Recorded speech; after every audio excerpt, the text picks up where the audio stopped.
Hello everyone and welcome back into a brand new video. In today's tutorial guys, I'm going to show you how to connect Shopify with N8's AI automation.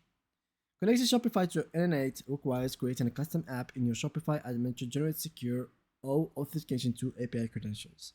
Once linked, you can build powerful AI workflows to automate tasks like managing inventory, synchronization orders, or generating AI written product descriptions. So here is how to do it. First of all, you need to create a custom app in Shopify. So you need to go to your Shopify, go to settings through here, go to apps, as I'm going to show you right now. And from here, you need to click on develop apps button. Then click on it and click on build apps in developer dashboard. So here you will be able to create an app, name the app. So let's create an app here real quick.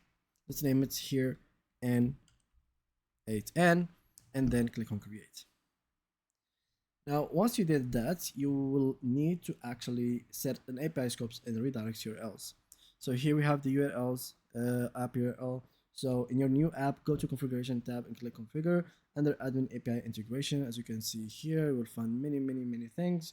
You will need to give it specific permissions, specific URLs, embed app in Shopify admin, and a lot of things. So here, let's make sure that the webhook is for this date. Okay. And for the URL, just simply make sure that you have the URL taken to this website. So app URL, make sure that it is your N8 website. And for the scoops or the access, simply just write down these things right here. And you can add more as you go forward. So once you do that, simply just under the redirection URL, make sure that you have your website written, everything is well made, and then click on release. Once you did that, connect in N8, so make sure that you have connected your account in N8, open N8 workflow and add Shopify node so you can create an automation, and simply just link it with this app that you have in Shopify itself.